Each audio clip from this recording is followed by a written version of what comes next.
m'appelle Arnaud Catherine, je suis auteur, principalement de romans, de quelques nouvelles aussi. Je viens de sortir un recueil de nouvelles qui s'appelle Pas exactement l'amour, chez Vertical. J'écris aussi parfois quelques films, j'écris quelques chansons.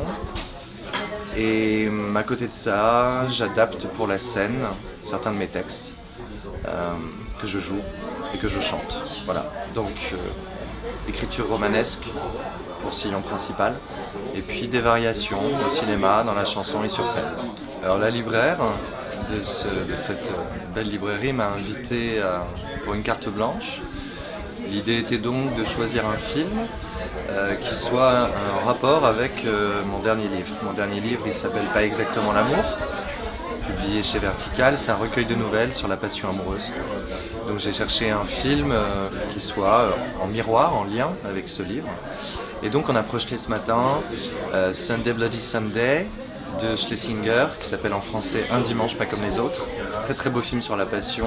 Et il se trouve que dans mon recueil de nouvelles, j'ai essayé de montrer la passion sous ce versant-là aussi.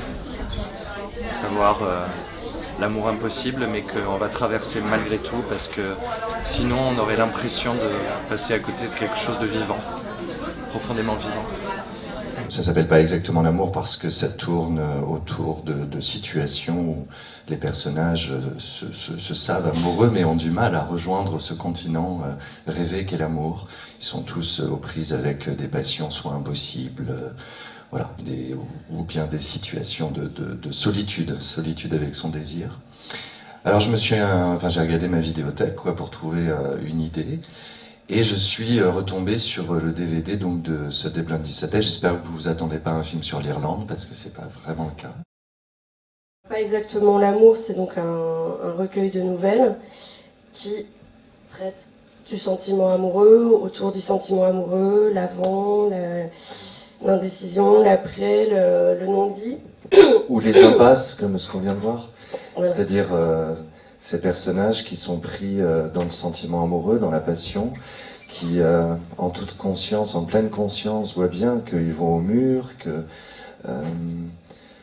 cette passion n'est pas viable, ou que l'être aimé ne peut pas leur appartenir, comme c'est le cas dans le film.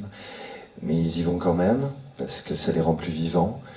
Tout en déplorant cette situation, ils y vont. C'est cette espèce de paradoxe qu'on retrouve très très souvent dans la passion et que vivent les deux là qu'on vient de voir. Et j'aime beaucoup en fait la fin. La dernière fois qu'on voit le visage de elle, c'est devant cet oiseau là. Elle lui fait la grimace avec malice, alors qu'elle pourrait juste être en pleurs. Et la dernière fois qu'on voit son visage à lui, c'est cette adresse publique où en gros voilà, il dit il me manque, mais on était quelque chose et c'était quelque chose. Donc il n'y a pas la moindre lamentation, le moindre regret. Ce sont des passions pas viables, mais il faut les traverser parce que sinon on est mort, quoi. Je me souviens quand j'ai vu ce film, je me suis dit quelque chose que je me dis par exemple quand je vois un film de Desplechin. C'est-à-dire que à chaque fois je me dis qu'est-ce que j'aimerais écrire ça. Quand j'avais vu Roi RN et Contes de Noël, ça s'appelait comme ça. Je m'étais dit, j'aurais adoré pouvoir écrire un livre qui ressemble à ça.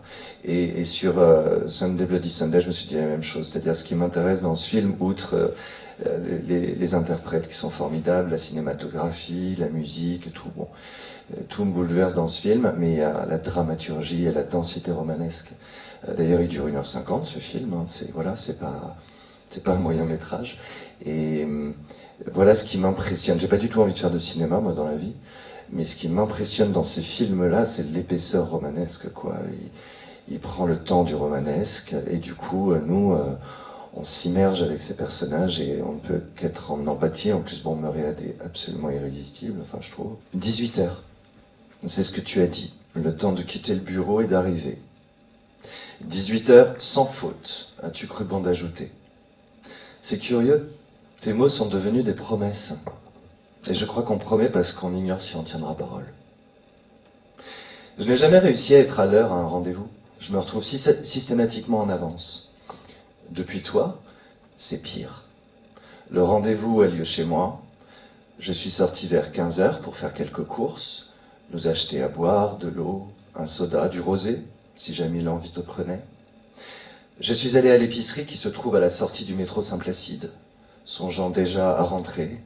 Pourquoi faire? Mettre le rosé au frais, et le soda, et l'eau, et attendre.